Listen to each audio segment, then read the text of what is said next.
All right, MacDev Drone DX. So I think we're finally getting into the home stretch of some of these guns I've been meaning to review. All right, let's get into getting this out of the box. So the MacDev Drone DX uses pretty much the same case as the Clone GT.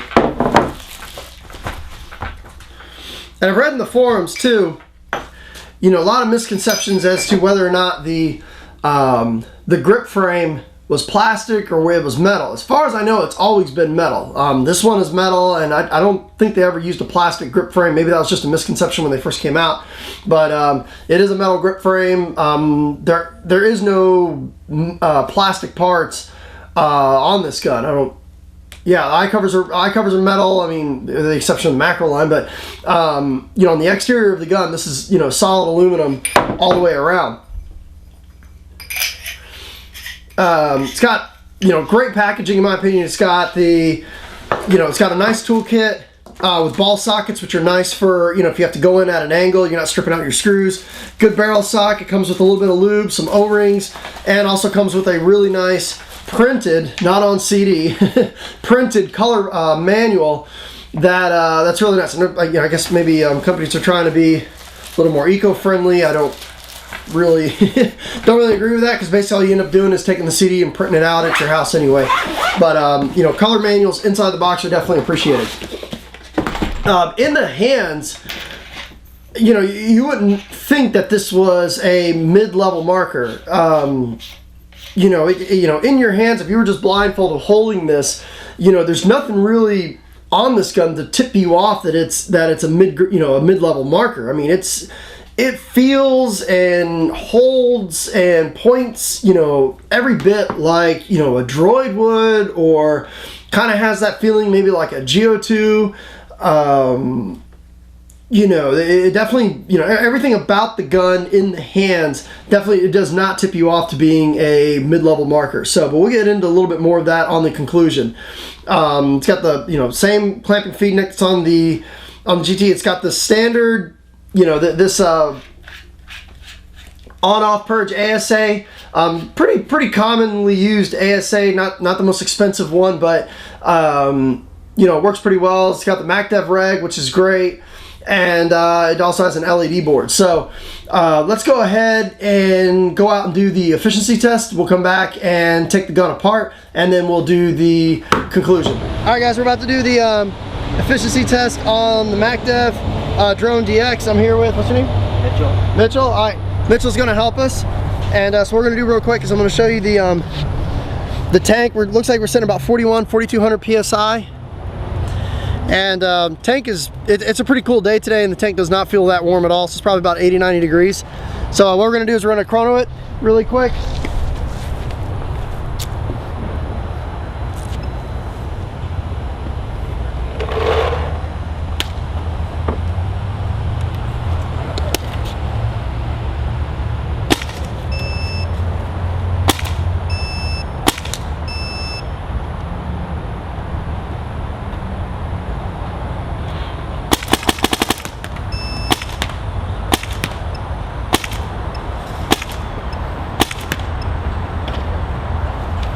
We're shooting a little hot at first, but now we're down to the mid 290s. That's where we want to be.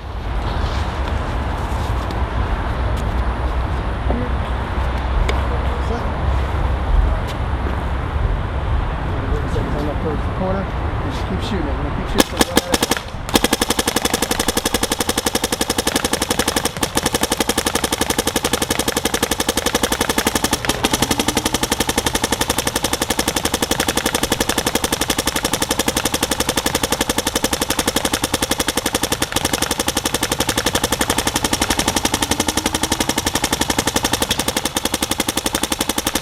Paint, we just keep shooting, keep shooting.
So it looks like I've got about 9 1/3 pods. So even though it sounded like it was running out of air, it was still throwing paint all the way to the end of the range. So looks like we've got about 9 1/3 pods.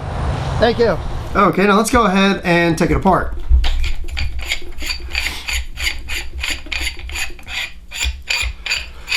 All right, now first thing we'll start with is the regulator. Okay, let's go ahead and get the regulator off. Now the regulator, when you see it, it's, you know, pretty much the same pretty much close to the same design as most of the regulators that are on the market. Let's go ahead and take off this top cap here. Okay, now the majority of what you're going to work on when you take apart the regulator is just the piston. The piston is 90% of what you're, anytime you need to do regulator maintenance, 90% of it is going to be the piston. The piston is what you want to make sure is, you know, nice and lubed. The inside of the housing here is nice and clean. You don't want any dirt in there. But this is the, you know, 90% of your reg performance comes down to how well the piston O-ring is, the insides, is there any scours, any dings, any nicks, scratches, stuff like that. And I'll tell you a little secret about that here in a minute.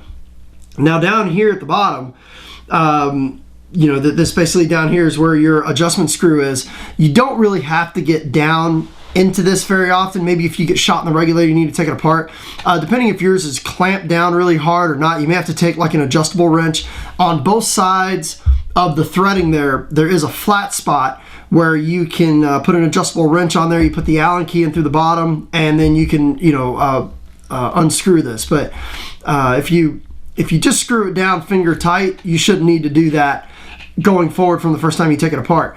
Now, MacDev does something pretty nice. They've got a really nice little filter here to catch the big parts from getting into your gun. I don't recommend taking this out. You know, this isn't 2002 where if you remove the filter, you know, your gun's going to be a lot more consistent or anything like that. Leave this in there. It's going to definitely save it. After some time of shooting your gun, you're definitely going to notice, you know, a little bit of dirt and debris on this filter, and that all comes from the air fill station.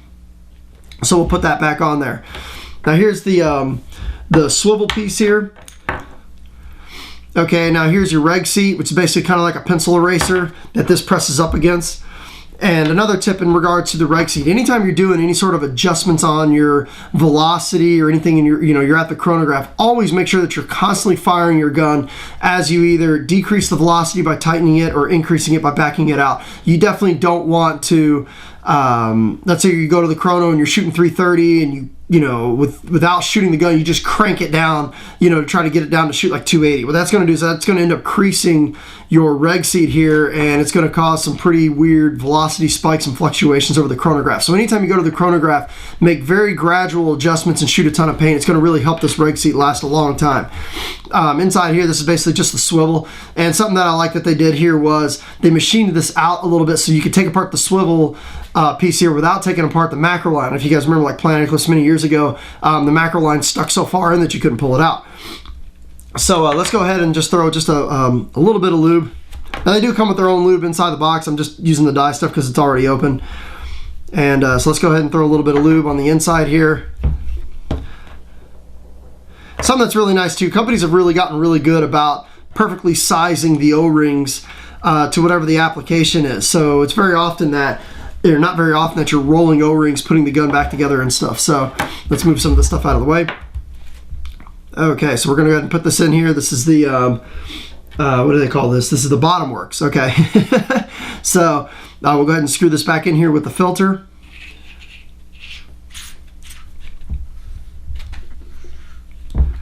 Screw it down hand tight. Now here's a secret when you're putting together, when you're putting your piston O-ring back into your gun. Now this isn't necessarily, you know, you can do this also with many other guns, Planet Eclipse, stuff like that. You don't want to shove this into the top housing here with your finger, because as you push it in, you're going to feel the O-ring's going to slide, then you're going to catch the piece of metal and catch another piece of metal, catch all those create imperfections inside of your top works, which can lead to, you know, possible O-ring failure or pressure creep or anything in the future. What you want to do is to allow it so that it's a lot better centered. Go ahead and put the spring back over it and then put it on here. Okay, so as you can see, as I go to screw this, as I go to push this down, it's a lot less likely that this is going to, go in sideways or something like that and scratch up the inside of this. So go ahead and push this straight down. Now, I didn't feel any metal touching any metal, and that's definitely a good thing. So there you go. Now we've taken apart our regulator. Next thing we're going to do is take apart the bolt. When we take apart this bolt, you're going to see that there's not a lot, but maybe with the exception of a huge volume chamber. This is basically just a basic dump valve gun, okay? And if you don't know what a dump valve gun is, go take a look at like the Dangerous Power G3. It's a perfect example of it. What we're going to do is we're going to unscrew this Delrin spacer in the back. Set that over to the side, and then you're going to basically see the valve. Oops, let's get this out. There it goes. Okay, there's the valve. I always like to remove the front O-ring before I slide the bolt out. I know it will fit when you go through. If you're in a rush, you can just push it right through. But a lot of times there's a lot of the dirt will accumulate around this O-ring. So keeping this front O-ring nice and clean and keeping this groove nice and clean definitely will help maintain your breech area from getting too much wear. Okay, so let's take a look and see exactly how this gun operates, okay? You've got the little plug here in the back. It goes here in the back. So all the air pressure's back here, let's say 150 PSI, something like that. All the air pressure's back here. As the bolt goes forward, now the air basically just rushes right through the bolt into the front and then shoots the ball and then comes back, closes back up again. That's it. So it just pops, all the air rushes out, and then it comes back here and closes again. So, this is on or off. When it's forward like this, air is just blown through this bolt. When it comes back, it seals it back up again. So basically in its operation is very, very similar to like a Dangerous Power G3. Now, there are some things they can do to maybe slow the bolt down, use a slightly lower pressure. With this amount of volume, it's definitely going to operate at a much lower pressure than a G3. But in terms of the basics of its operation, it's a basic dump valve gun. So what we're going to do now is just go ahead and lube up some of the parts. Now, lubing, I always say less is more when it comes to lubing. If you over lube your gun, what's going to end up happening is basically you're just going to coat the inside of your barrel with the lube that gets shot out of your gun. So I always say less is more when it comes to lubing your gun. Just want to put a very thin amount on there and lube it often. That's just going to prevent, the inside of your barrel getting stuck with, Dow 33 or something like that, which is not going to be good for accuracy. Okay, now we're going to just go ahead and slide this back in. Push it all the way in.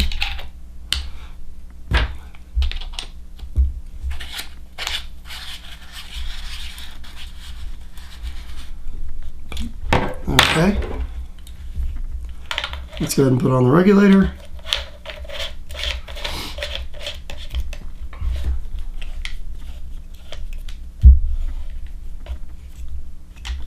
And we'll put on the micro line. And that's it. So not much for in terms of maintenance. Probably how much maintenance I would do on this, if you break paint or get a lot of dirt inside your gun, I'd maybe maintain the bolt maybe every 2 to 5 cases, regulator about every 10 cases, and you're good to go. Okay, so let's wrap up the conclusion on the Drone DX. The gun I've just got really mixed emotions about, okay, because one of the biggest things I found out that I realized about this gun is that the PSP mode in this, and I'm talking about ramping, I'm talking about PSP mode, is terrible, okay? It's the basic, old school 10 years ago ramping mode. It's not true PSP mode. PSP mode, this is PSP mode. And it says right here in the rule book, okay? It's an aggressive type ramp mode. First 3 trigger pulls are semi-auto. Your 4th trigger pull, you can ramp it up to the maximum rate of fire, which is 12.5 PPS. And then it'll continue to ramp as long as you continue to pull the trigger at more than 5 pulls per second, and it'll continue to ramp for 1 second, okay? You've got that 1 second timeout. Now the advantage of that, there's a lot of advantages to that type of mode, and you can also burst shots. You can have up to 3 balls coming out with each trigger pull. The advantage of that is for a number of different reasons. One, if you've got 1 second, okay, so let's say you're out there and you're gun battling, you're gun battling, someone puts you in. You can come out really quickly and pull the trigger within that 1 second, and you'll shoot 3 balls back at them. Another advantage of it is if you're still within that 1 second timeout, is if you notice that your loader is running low, you can continue to burst fire at your opponent to conserve your ammo while still getting a lot of paint down range, especially if you're shooting if you're home and you're shooting at a corner. You can sit there and burst shots as you get your pod out of your pack, okay? So in PSP mode, okay, now keep in mind, PSP mode is not ramping, okay? PSP mode is its own mode. In PSP mode, if you're sitting there and you're shooting cross field, okay, so you're like, and all of a sudden you're reaching for a pod, you realize you've got, let's say, 20 balls left, you can 3-shot, 1, 2, 3, 1, 2, 3, 1, 2, 3, as you go and reload your next pod. Now, MacDev, it says it's got a PSP mode, but it's not PSP mode, it's just ramp, okay? Now what happens is you don't have that 1 second timeout, and that 1 second timeout is crucial. Even if you're looking to shoot, let's say for instance you're shooting, and then you're bursting, and then all of a sudden you're reaching for a pod, and let's say the player decides to fill the SNC, okay? With the PSP mode, you're still in ramp, so 3 trigger pulls equals 9 balls coming out.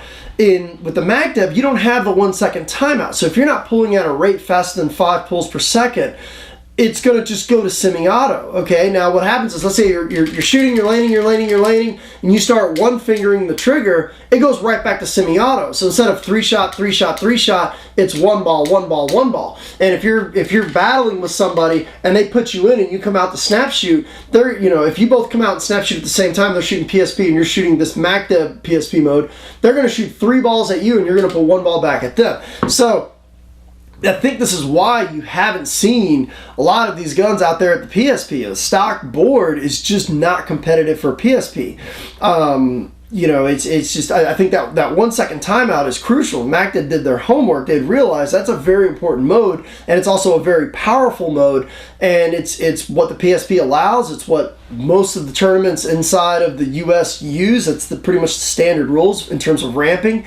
And I think it was just really silly for them to release a gun without that mode. I definitely think that they kind of dropped the ball on that. Also, unfortunately, since it doesn't have the board to go into the PSP, one of the things that's really hindering this gun, just like the Clone GT, is the trigger on this gun isn't the greatest. Now, it's not the worst trigger I've ever felt. Okay, if you've ever shot a Shocker SFT or a Shocker NXT, okay, that's a pretty bad trigger. The trigger on the MacDev is not that bad, but it could definitely be a lot better. Okay, it's I think it's got too much side-to-side play. I think there's the trigger rubs up against the well on the inside of the trigger well. When you pull this trigger very slowly, you can feel that grittiness as it pulls back. I mean, there's so many good trigger designers that are out there. John Paul Fortunati at Critical Paintball, okay? Walter at Violent Products, ProStar Paintball, okay? These guys know how to design triggers, okay? There's a reason why they put bearings with extended inner raceways inside of their triggers so they don't rub against the trigger frame, okay? That grittiness slows down your trigger speed, okay? Now, it may not be a lot, but it definitely slows down your trigger speed. It doesn't feel good. It's like I said in the other video, it's like driving a Porsche with a milk crate for a seat, okay? It's like everything's perfect, and it's like, the Bob Long, Intimidators from 2002, okay, those had amazing triggers in it, okay? They can make amazing triggers 10 years ago. There's no reason why I can't do it now. Especially, Proto Reflex got a great trigger. The Axe has got an amazing trigger for, $500 gun, $500 gun. MacDev, they've got to get this trigger thing right. So, in my opinion, the trigger's not quite competitive for straight semi-auto, maybe with an aftermarket trigger, okay? And the board's not good enough for the PSP, so it kind of leaves you in the middle. It's probably why ANS Gear's got these guns on sale right now. Everything else about the gun, with the exception of those 2 things, is great. It's got a great regulator, clamping feed neck, which I'm not that big of a fan of, just because there's a gap between where the loader sits and the feed tube, and that allows dirt, rain, debris, sand, everything to just go straight down into your gun. The gun feels great in the hands. I mean, the grips are a little on the harder side, but that's not that big of a deal. But, everything about the gun, I mean, it's just like almost there, So, not my favorite mid-range gun. I mean, on the field, it shoots good, okay? It shoots good. It's got a little extra weight, which I realized we forgot to weigh it. It's got a little extra weight. So even though it uses a dump valve construction, let's go see how much it weighs. The gun's got 2 pounds, 1.6 ounces. So 2 pounds, 1.6 ounces. So it's got, it's got a little bit of weight to it for, to hold it steady when it's out there on the field. And it feels great when when you're shooting it. It's just the modes that are in there are just not, just not competitive, especially for PSP for ramping. As long as you shoot more than 5 bullets per second, it's going to keep, it's going to keep ramping downfield. But once you go to try to one finger it, you're going to go back to one ball and it's going to let your opponent out. But packaging's great. Everything's great about it. I'd probably say their first priority ought to be fixing the ramping mode that's in this. Okay, they definitely need to be fixing the ramping mode that's in. That would be the first thing. Most people play ramping more than they play semi-auto. Maybe in next year's release or some sort of future release or something like that, they can fix the trigger, do some work on this trigger. I think it's just going to be, I think these guns are going to be flying off the shelves. But like I said, right now, I think the reason why they're on sale and you just don't see a lot of them is just because the mode's not the greatest for PSP and the trigger's not the greatest for semi-auto. So with that being said, everything else about the gun, it's a quality gun, feels great in the hands, it shoots great out there on the field. But maybe if you're only a semi-auto shooter, maybe you don't mind dumping a couple bucks into the trigger and getting an aftermarket trigger, then you maybe go with this. But I think straight out of the box, comparing it to other guns that are right out of the box, I think there's better options out there. Thanks for tuning in.